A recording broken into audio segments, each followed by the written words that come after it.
స్వామి పసుపు బట్టలు ధరించి వెళ్ళి కూర్చున్నారు. జనమేజయ మహారాజు మళ్ళీ భారతాన్ని వింటూ ఉన్నాడు. నిన్న మనం సుదేష్ణ మహారాణికి శిరోబాధతో హాయిగా అలా పడుకోవాలని మారిని వచ్చేసరికి, అమ్మా సంవత్సరానికి ఒక్కసారి నాకు శిరోబాధ వస్తుంది, అందుకు రాజవైద్యుని పిలిపించుకుని చూపించుకుంటే పోతుంది కదమ్మా అంది మాలిని. రాజవైద్యులతో చూపిస్తే పోయేటట్టుగా ఉంటే ఇంకేముందమ్మా, నేను ఎప్పుడో చూపించుకునేదానిని. అందుకేం చెయ్యాలి మహారాణి? మధుర పానీయములు తాగినట్లయితే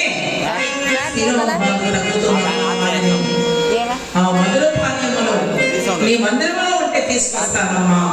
నా మందిరంలో ఉంటే నీకు చెప్పాల్సిన అవసరం లేదు మాలిని, నేనే తీసుకుని తాగేదాన్ని.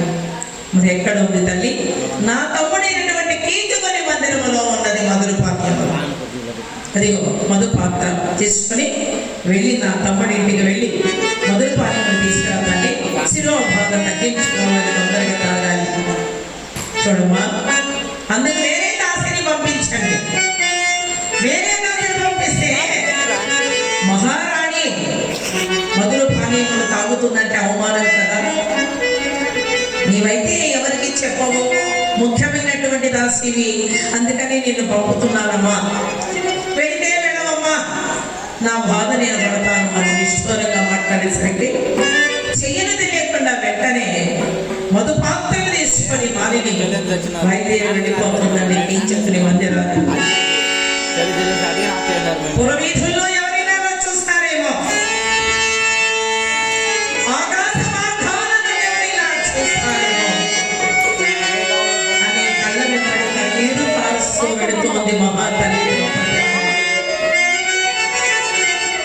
పూర్వ వెలుపలికి వెళితే సకల చరాచర సృష్టి ఆధారభూతుడైనటువంటి సూర్య భగవానుడు కనిపించేసరికి ఆ సూర్య భగవానుని ప్రార్థిస్తోంది. శ్రీ సూర్య నారాయణ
దేవి కీర్తికొని మందిరానికి వెళుతోంది.